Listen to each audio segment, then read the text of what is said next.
BJP ಪಾಳ್ಯದಲ್ಲಿ ನಡೀತಾ ಇರುವ ರಾಜ್ಯಾಧ್ಯಕ್ಷ ಬದಲಾವಣೆಯ ವಿಚಾರವನ್ನು ಪ್ರಸ್ತಾಪ ಮಾಡ್ತಾ ಇದೆ. ವಿಜೇಂದ್ರ ಅವರನ್ನ ಬದಲಾವಣೆ ಮಾಡುವಂತಹ ಪ್ರಸಂಗಕ್ಕೆ ಬಿಜೆಪಿಯ ಹೈಕಮಾಂಡ್ ಮುಂದಾಗುತ್ತಾ ಅನ್ನೋ ವಿಚಾರವನ್ನ ನಾವು ಗಮನ ವಹಿಸಿದಾಗ ವಿಜೇಂದ್ರ ಅವರ ಪ್ಲಸ್ ಅಂಡ್ ಮೈನಸ್ ಕೂಡ ಚರ್ಚೆಗೆ ಒಳಪಡಬೇಕಾಗತ್ತೆ. ವಿಜೇಂದ್ರ ಅವರಿಗಿರುವ ಬಲ ಏನು? ಬಿಜೆಪಿಯ ರಾಜ್ಯಾಧ್ಯಕ್ಷರಾಗ್ತಾ ಇದೆ ಅಂತ ಯಡಿಯೂರಪ್ಪನವರ ಪುತ್ರ, ಸಮುದಾಯ ಬಲ ಅದೆಲ್ಲವೂ ಸರಿಯೇ. ಆದರೆ ವಿಜೇಂದ್ರ ಅವರು ರಾಜ್ಯಾಧ್ಯಕ್ಷರಾಗ್ತಾ ಇದ್ದಂತೆ ಪಕ್ಷ ಸಂಘಟನೆ ಕಡೆಗೆ ಗಮನವನ್ನು ಕೊಡೋ ಪ್ರಯತ್ನವನ್ನು ಮಾಡಲಿಕ್ಕೆ ಪ್ರಾರಂಭ ಮಾಡಿದ್ರು. ಅದರ ಜೊತೆಗೆ ವಿರೋಧ ಪಕ್ಷದ ಸ್ಥಾನದಲ್ಲಿ ನಿಂತ್ಕೊಂಡು ಸರ್ಕಾರದ ಕೆಲ ತಪ್ಪುಗಳನ್ನು ಜನರಿಗೆ ತಲುಪಿಸಿ, ಹಾಗೆ ಸರ್ಕಾರದ ವಿರುದ್ಧ ಕೇಳೋಕೆ ಸಿಕ್ಕ ಕೆಲವೊಂದಷ್ಟು ಆರೋಪಗಳನ್ನು, ಕಾಂಗ್ರೆಸ್ ಪಕ್ಷದ ನಾಯಕರ ವಿರುದ್ಧ ಕೇಳೋಕೆ ಸಿಕ್ಕ ಕೆಲವೊಂದಷ್ಟು ಭ್ರಷ್ಟಾಚಾರದ ಆರೋಪಗಳನ್ನು ಜನರಿಗೆ ತಲುಪಿಸುವ ಪ್ರಯತ್ನವನ್ನು ಕೂಡ ವಿಜೇಂದ್ರ ಅವರು ಮಾಡ್ತಾ ಹೋದರು. ಫಾರ್ ಎಕ್ಸಾಂಪಲ್ ಮೂಡ ವಿಚಾರ ಬೆಳಕಿಗೆ ಬರ್ತಾ ಇದ್ದ ಹಾಗೆ ಅದರ ವಿರುದ್ಧ ಪಾದಯಾತ್ರೆಯನ್ನು ಹೊರಟರು ವಿಜೇಂದ್ರ ಅವರ ನೇತೃತ್ವದಲ್ಲಿ ಬಿಜೆಪಿ ಪಾಳೆಯದವರು. ಈ ಮೂಡ ಸೈಟ್ಗಳನ್ನು ಸಿದ್ದರಾಮಯ್ಯನವರು ವಾಪಸ್ ಕೊಡಬೇಕು ಅಂತ ಹೇಳಿ ಪಟ್ಟು ಹಿಡಿದಿದ್ದು ನಿಮಗೆ ಗೊತ್ತೇ ಇದೆ. ಬಿಜೆಪಿ ಕ್ಲೈಮ್ ಮಾಡಿಕೊಳ್ಳುತ್ತೆ, ಸಿದ್ದರಾಮಯ್ಯನವರು ವಾಪಸ್ ಕೊಡುವ ನಿರ್ಧಾರಕ್ಕೆ ಬಂದಿದ್ದೇನೆ ಬಿಜೆಪಿಯ ಹೋರಾಟದಿಂದಾಗಿ ಅಂತ ಹೇಳಿ. ಅದಕ್ಕೆ ಕಾಂಗ್ರೆಸ್ ಪಕ್ಷದವರು, ಸಿದ್ದರಾಮಯ್ಯನವರು ಅಥವಾ ವಕೀಲರು ಕೊಡೋ ಕಾರಣ ಬೇರೆ ಏನೇ ಇರಬಹುದು. ಆದರೆ ಸೈಟ್ ಅಂತೂ ವಾಪಸ್ ಕೊಡುವ ನಿರ್ಧಾರಕ್ಕೆ ಸಿದ್ದರಾಮಯ್ಯನವರು ಬಂದರು, ಅದರಲ್ಲಿ ನಮ್ಮ ಪಾತ್ರ ಕೂಡ ಇದೆ ಅಂತ ಹೇಳಿ ಬಿಜೆಪಿ ಕ್ಲೈಮ್ ಮಾಡಿಕೊಳ್ಳುತ್ತೆ. ಅದರಲ್ಲಿ ನೇತೃತ್ವ ವಹಿಸಿದವರು ವಿಜೇಂದ್ರ ಆಗಿರೋದ್ರಿಂದ ಈ ಮೂಡ ವಿಚಾರದಲ್ಲಿ ಕೂಡ ವಿಜೇಂದ್ರ ಅವರಿಗೆ ಒಂದಷ್ಟು ಕ್ರೆಡಿಟ್ ಸಿಗೋ ಸಾಧ್ಯತೆ ಇದೆ. ಕೇವಲ ಇದೊಂದು ಮಾತ್ರವಲ್ಲ, ವಾಲ್ಮೀಕಿ ನಿಗಮದ ಹಗರಣದ ವಿಚಾರಕ್ಕೂ ಕೂಡ ಹೋರಾಟವನ್ನು ನಡೆಸಿತು ಬಿಜೆಪಿ ಪಕ್ಷ ವಿಜೇಂದ್ರ ಅವರ ನೇತೃತ್ವದಲ್ಲಿ.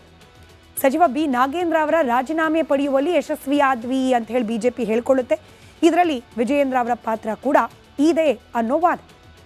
ಇನ್ನು ಬೆಲೆ ಏರಿಕೆ ಕುರಿತಾಗಿಯೂ ಕೂಡ ಸರ್ಕಾರದ ವಿರುದ್ಧ ಹೋರಾಟಗಳನ್ನು ಬಿಜೆಪಿ ಆಗಿಂದಾಗೆ ಮಾಡ್ತಾ ಬರ್ತಾ ಇದೆ. ಇದೆಲ್ಲವೂ ಕೂಡ ವಿಜೇಂದ್ರ ಅವರು ರಾಜ್ಯಾಧ್ಯಕ್ಷರಾಗಿ ನಿರ್ವಹಿಸ್ತಾ ಇರುವ ಕರ್ತವ್ಯಗಳು ಅಥವಾ ಅವ್ರು ಮಾಡ್ತಾ ಇರುವ ಕೆಲಸಗಳು ಅನ್ನೋದು ಅವರ ಸ್ಟ್ರೆಂತ್. ಆದರೆ ವಿಜೇಂದ್ರ ಅವರ ವಿರುದ್ಧವಾಗಿ ಅಪಸ್ವರ ಯಾಕೆ?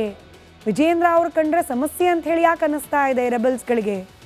ಇದನ್ನು ಕೂಡ ಗಮನಿಸ್ತಾ ಹೋಗೋಣ. ರಾಜ್ಯಾಧ್ಯಕ್ಷರಾಗ್ತಾ ಇದ್ದಂತೆ ಆಪ್ತರಿಗೆ ಅಧಿಕಾರವನ್ನು ಹಂಚಿಕೆ ಮಾಡಿದ್ರು. ಆಯಕಟ್ಟಿನ ಜಾಗಗಳಲ್ಲಿ ಕೇವಲ ಅವ್ರಿಗೆ ಬೇಕಾದವರನ್ನ ತಂದು ಕೂರಿಸ್ಕೊಂಡ್ರು. ಪಕ್ಷದಲ್ಲಿ ಅನೇಕ ಹಿರಿಯರಿದ್ದರೂ ಕೂಡ ಅವ್ರಿಗೆ ಅವಕಾಶವೂ ಕೊಡಲಿಲ್ಲ, ಅವರನ್ನು ವಿಶ್ವಾಸಕ್ಕೆ ತೆಗೆದುಕೊಳ್ಳೋ ಪ್ರಯತ್ನ ಕೂಡ ಮಾಡಲಿಲ್ಲ. ಒಂದರ್ಥದಲ್ಲಿ ಪಕ್ಷದ ಹಿರಿಯರನ್ನ ಕಡೆಗಣಿಸಿದ್ರು ಅನ್ನೋ ಆರೋಪ ವಿಜೇಂದ್ರ ಅವರ ವಿರುದ್ಧವಾಗಿದೆ. ಅವ್ರು ಗೆದ್ದಿದ್ದೇ ಅಡ್ಜಸ್ಟ್ಮೆಂಟ್ ಪಾಲಿಟಿಕ್ಸ್ನಿಂದ. ಹಾಗೆ ಸರ್ಕಾರದ ವಿರುದ್ಧ ಅನೇಕ ಆರೋಪಗಳಿದ್ರೂ ಕೂಡ ಅಡ್ಜಸ್ಟ್ಮೆಂಟ್ ಪಾಲಿಟಿಕ್ಸ್ನಿಂದಾಗಿ ವಿಜೇಂದ್ರ ಅವರು ವೈಯಕ್ತಿಕವಾಗಿ ಏರು ಧ್ವನಿಯಲ್ಲಿ ಸರ್ಕಾರವನ್ನು ಖಂಡಿಸೋದಿಲ್ಲ ಅನ್ನೋ ಆರೋಪ ಕೂಡ ಅವರದೇ ಪಕ್ಷದ ನಾಯಕರು ಮಾಡ್ತಾ ಬಂದಿದ್ದಾರೆ.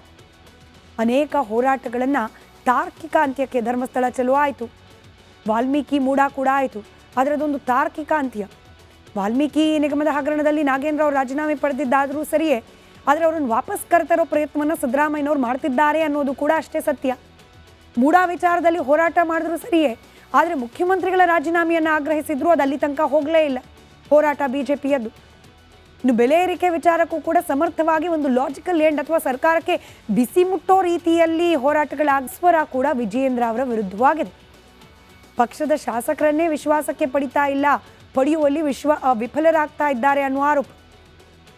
ಇದರ ಜೊತೆಗೆ ಈ ಗೊಂದಲದ ನಡುವೆ ಅಧಿಕೃತವಾಗಿ ಹೈಕಮಾಂಡ್ ಅಧ್ಯಕ್ಷರನ್ನಾಗಿ ಮಾಡಿಬಿಡ್ಲಿ, ಆಮೇಲೆ ಕೆಲಸ ಮಾಡೋಣ ಅನ್ನೋ ಮನಸ್ಥಿತಿಯಲ್ಲೂ ವಿಜೇಂದ್ರ ಅವರು ಇರಬಹುದು ಅನ್ನೋ ಅನುಮಾನ, ಅದೇ ನಿಟ್ಟಿನ ಆಕ್ಷೇಪಣೆ ವಿಜೇಂದ್ರ ಅವರ ವಿರುದ್ಧವಾಗಿದೆ.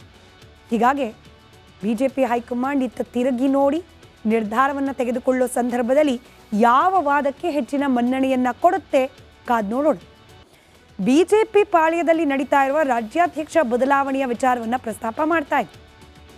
ವಿಜೇಂದ್ರ ಅವರನ್ನ ಬದಲಾವಣೆ ಮಾಡುವಂತಹ ಪ್ರಸಂಗಕ್ಕೆ ಬಿಜೆಪಿಯ ಹೈಕಮಾಂಡ್ ಮುಂದಾಗುತ್ತಾ ಅನ್ನೋ ವಿಚಾರವನ್ನು ನಾವು ಗಮನ ವಹಿಸಿದಾಗ ವಿಜೇಂದ್ರ ಅವರ ಪ್ಲಸ್ ಅಂಡ್ ಮೈನಸ್ ಕೂಡ ಚರ್ಚೆಗೆ ಒಳಪಡಬೇಕಾಗತ್ತೆ.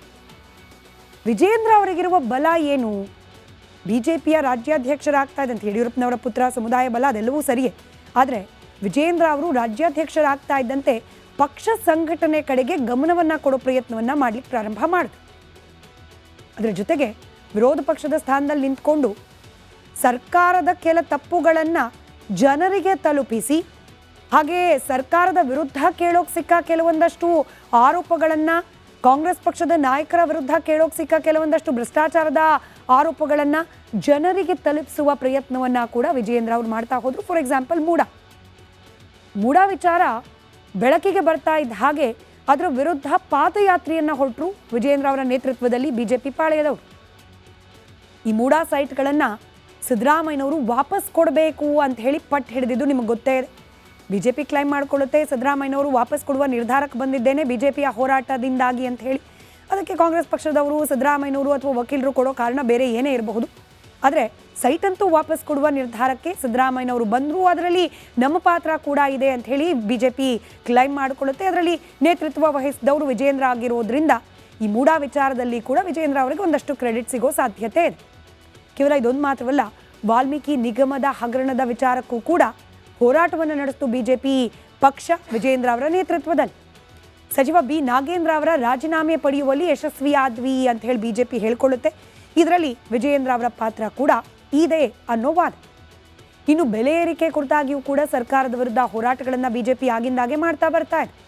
ಇದೆಲ್ಲವೂ ಕೂಡ ವಿಜಯೇಂದ್ರ ಅವರು ರಾಜ್ಯಾಧ್ಯಕ್ಷರಾಗಿ ನಿರ್ವಹಿಸ್ತಾ ಇರುವ ಕರ್ತವ್ಯಗಳು ಅಥವಾ ಅವ್ರು ಮಾಡ್ತಾ ಇರುವ ಕೆಲಸಗಳು ಅನ್ನೋದು ಅವರ ಸ್ಟ್ರೆಂತ್. ಆದರೆ ವಿಜಯೇಂದ್ರ ಅವರ ವಿರುದ್ಧವಾಗಿ ಅಪಸ್ವರ ಯಾಕೆ? ವಿಜಯೇಂದ್ರ ಅವರು ಕಂಡ್ರೆ ಸಮಸ್ಯೆ ಅಂತ ಹೇಳಿ ಯಾಕೆ ಅನ್ನಿಸ್ತಾ ಇದೆ ರೆಬಲ್ಸ್ಗಳಿಗೆ? ಇದನ್ನು ಕೂಡ ಗಮನಿಸ್ತಾ ಹೋಗೋಣ. ರಾಜ್ಯಾಧ್ಯಕ್ಷರಾಗ್ತಾ ಇದ್ದಂತೆ ಆಪ್ತರಿಗೆ ಅಧಿಕಾರವನ್ನು ಹಂಚಿಕೆ ಮಾಡಿದ್ರು. ಆಯಕಟ್ಟಿನ ಜಾಗಗಳಲ್ಲಿ ಕೇವಲ ಅವ್ರಿಗೆ ಬೇಕಾದವರನ್ನ ತಂದು ಕೂರಿಸ್ಕೊಂಡ್ರು.